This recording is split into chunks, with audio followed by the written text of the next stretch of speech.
Hello, my name's Gigi and I'm 29 years old. My husband, Saul, and I just became new homeowners, and yeah, I know what you might be thinking. Owning a house in this economy? At that age? How did you do that? Well, I wish I could tell you that it was all a matter of hard work, but it actually was a gift that my husband's grandfather, Robbie, gave to us. But my mother-in-law, Jen, who was staying with us, had a lot to say about it, and that did not go so well for her. Before I tell you my story, I feel like it's important to give you a little backstory about my husband's family and how we came to be in a relationship. For starters, I have an awesome relationship with Saul's recently retired grandfather. Yes, grandfather. His name is Robbie. Robbie had single-handedly raised Saul's mother, Jen. His wife had died during childbirth, and he loved her too much to even find anyone else. He has admitted to Saul and me that he felt bad that Jen never got to have a mother, so he spoiled her senselessly. Robbie is a pretty wealthy man. He comes from family wealth, and he's never afraid to splurge on the people he loves. So when I say that Jen was spoiled when she was growing up, I mean it. Jen always got what she wanted, and that attitude carried on into adulthood because Robbie could never say no to her. Jen had gotten pregnant when she was 17. The father ran away because he wanted nothing to do with the child, and Jen never revealed who the father was either. Robbie was not thrilled that she got pregnant, but ultimately decided that he would stand by her regardless of whatever decision she made. When she had Saul, she cared for him for a year or so and ultimately decided that a child weighed her down too much. She left him in Robbie's care. Robbie was upset that his daughter was not following through with her responsibilities. At the same time, he was glad he got to have a second chance at raising a child. He was a little more strict with Saul. He still spoiled Saul, but not to the same extent that he had done for Jen. Saul had always considered Robbie to be his dad because he was the one who raised him. Saul's mom, Jen, had disappeared to some college somewhere and then worked someplace also for the next 10 years. And when she came back, she tried to insert herself in Saul's life as his mom. Saul didn't like it, but he didn't oppose her because he had heard of how stubborn she was with getting the things she wanted. When it came time to move to college, Saul moved out and Robbie supported him. It was at college that I met Saul. We met because we had friends in the same circles and we just clicked instantly. It didn't take long for us to start dating, and if I really recall correctly, after 6 months of dating, Saul introduced me to Robbie. Robbie and I got along really well, and I was happy that Saul had such a positive influence in his life. The one person who did not like me was, you guessed it, Jen. Now, after about a year of dating, Saul decided that we should meet his mom because he wanted to introduce me to her. I have a pretty deadly peanut allergy, so Saul informed her in advance. When we got to her place, she barely looked my way or even talked to me. The only time she did was when it was time to eat. She had this evil look in her eye that made me feel a little on edge, but I ignored it. Just as I was about to put a spoonful of food in my mouth, Saul literally leapt off his seat and knocked the spoon out of my hand. What the hell? Why'd you do that? It has peanuts in it. Jen, what were you trying to do? I told you she's allergic. Oh, come on, it's just a peanut allergy. She needs to grow up. Are you stupid? Excuse me?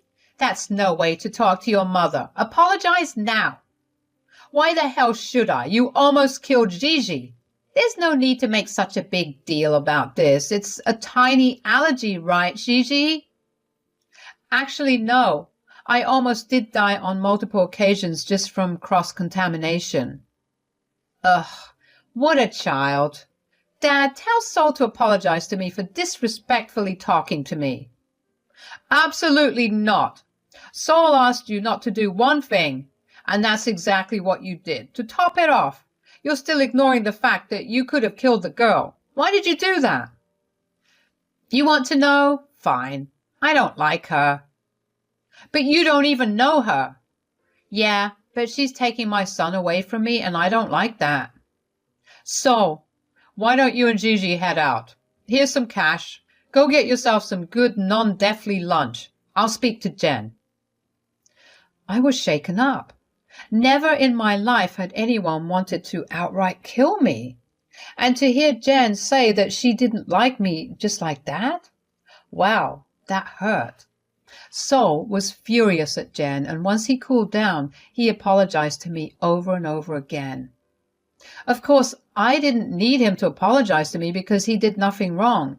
Still, after that, two things happened. First, Sol stopped speaking to her. He cut off all contact with her. Second, Robbie cut off financial support for Jen. He kicked her out of his house and told her to live by herself. I was sure that that only would have made her hate me more, but I realized that I wouldn't have to see her again until absolutely necessary, so I didn't mind. After that, life went back to normal for Sol and me. Once a month, we would go out to either lunch or dinner with Robbie, and that was about all the contact we had with Sol's family. Sol and I knew that we were the ones for each other, yet we decided to wait until we were both financially stable enough to get married. When we finally got engaged, we waited for another 1.5 years to plan out our details of our wedding. When it came time to send out invites, we debated sending one to Jen, but in the end, we still sent her one. I will admit we were glad to see that she hadn't RSVP'd us. I guess Jen hated me way too much to attend her own son's wedding. Anyway, it was still a grand time for Sol and I. Robbie had been too busy traveling around the world to attend our wedding. We didn't mind that because honestly, that man deserved it. He worked super hard all his life and he raised not only his daughter but his grandson too. When he finally came back, he told us that he had a surprise for us. Sol and I were excited because we were expecting Robbie to give us some souvenirs or even some snacks or candies from the countries he visited. Robbie told us to come over to his place for dinner one night. Dinner with Robbie is always a good time. He told us all about his little adventures on his trip. Sol and I were a mess of tears from laughing too hard. Finally, after dinner, Robbie decided to reveal his surprise to us. He placed a pair of keys in front of Sol and I. We looked at him in confusion. "What's this about, Papa?" "These are the keys to your new house." "What? Are you being serious?" "As serious as a heart attack." But why?" "I wasn't able to attend your wedding, and I didn't give you a wedding gift either." "So you bought us a house?" "I couldn't think of a better gift. Am I wrong?" "No, although I will say you are one unhinged man." "Ha, that's the truth." "Thanks a lot, Papa." "Of course, although there is one small hiccup." "What is it?" "Well, Jen has been running low on finances, and she reached out to me about helping her out. I told her I'd put up with her one last time, but if she does or says anything out of line, she's going to get thrown out." "Oh, so I'll have to meet Mom?" "Yeah, and put up with her for another 3 months." "Uh-oh." "I know, it's not the most ideal, but she'll stay with you guys for a little while. She promised me she'll be on her best behavior, so I don't think there'll be too much to worry about." "All right, that's doable." Robbie had done us a huge favor by buying us a house. We could use the money we usually spend on rent to save up even more, so it felt really wrong to tell him that we wouldn't want Jen staying with us. I sensed how skeptical Sol was too, and it made me feel better that I wasn't the only one who wasn't feeling too good about the arrangement. Robbie went on to explain to us that he was going to be visiting a friend for a while next month and that he had allowed his other friend's son to stay at his place until he came back, which was why he couldn't put Jen up himself. Which was fair, but still, Sol and I decided to move in as soon as possible because we wanted to at least have some time in our new house before Jen came over. Robbie also was there with us while we moved in. He helped us settle in and as best he could. He let us get used to our new place for a week before telling us that Jen was going to move in the day after the next. I was queasy with nerves. The last time I saw Jen, she tried to give me an anaphylactic shock. I did not want to live with her. It would be exhausting to constantly be on guard in my own home. But I guess it was one small price to pay for a beautiful house that was our own. Robbie was with us when Jen brought all her stuff with her. We planned to have dinner together, so I spent most of the day just cooking and preparing. It was a great way to expend my nervous energy. Jen happily greeted Sol and asked him a bunch of questions about himself while she just ignored me altogether. When we walked into the house, Jen looked around for a while before deciding to talk. Ugh, what a house! I know, right?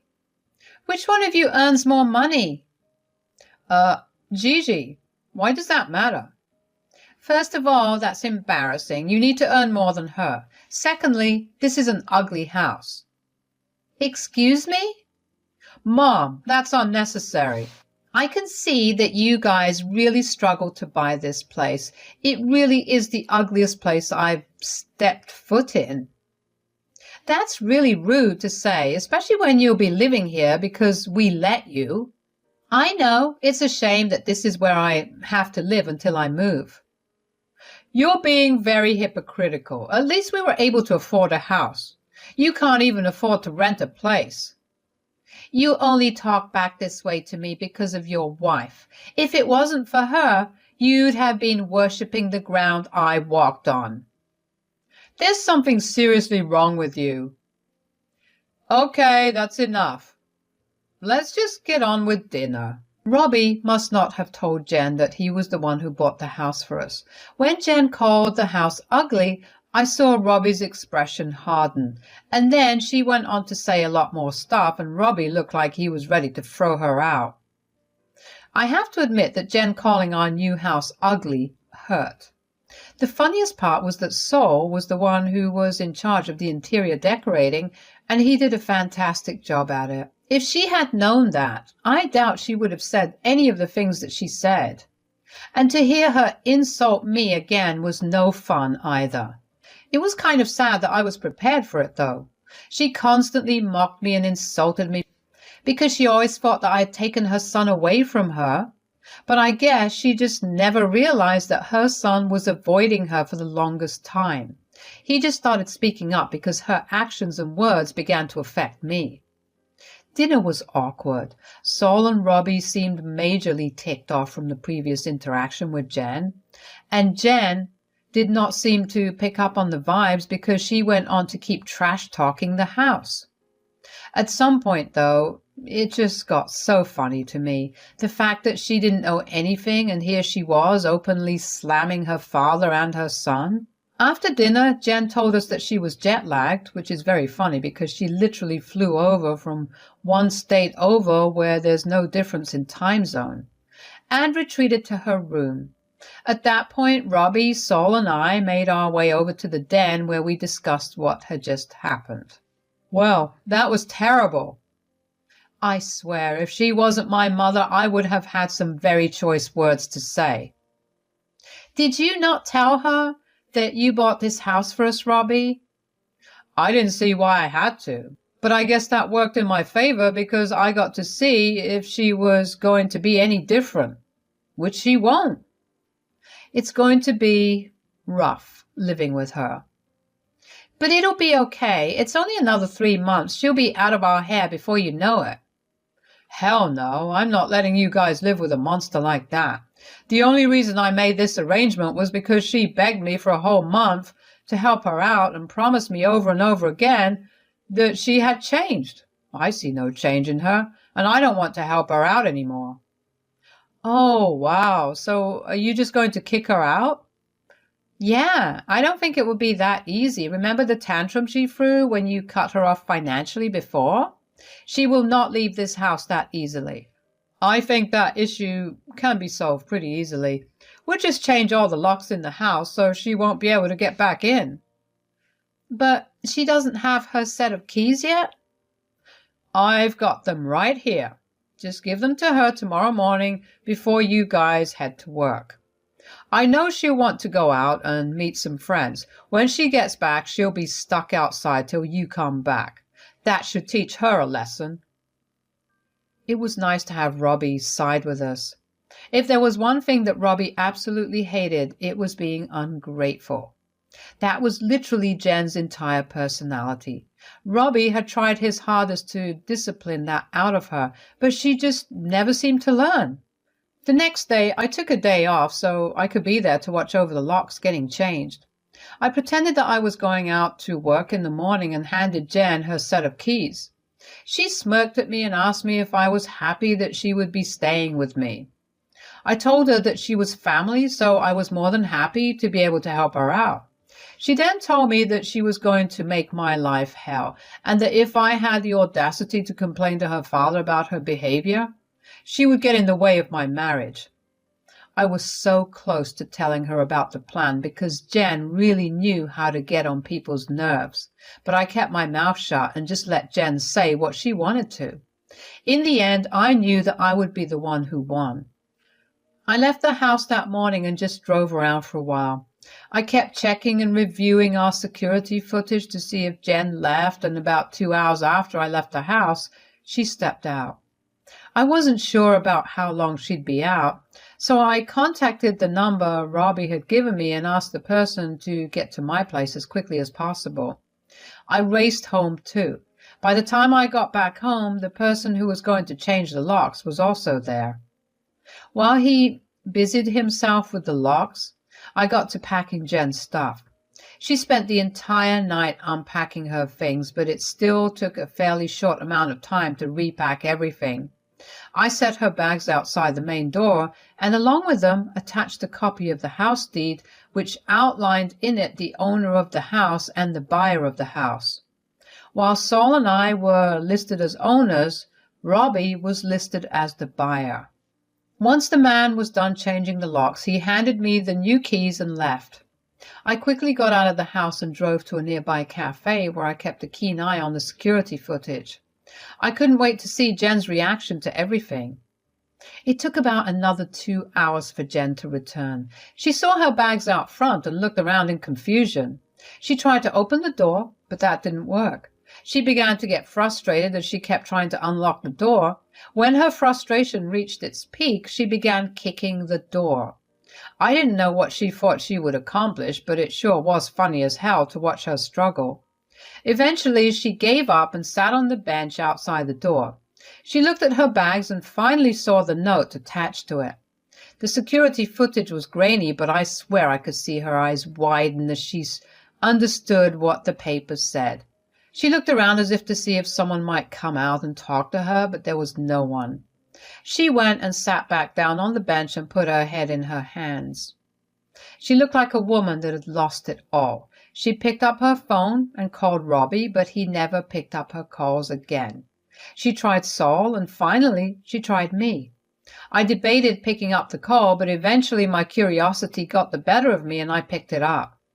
"Hey, Jen, is everything okay?" "Don't play stupid. You know what you did." "Huh? What are you talking about?" "You tricked me." "I'm really going to need you to start making sense here. I have to get back to work."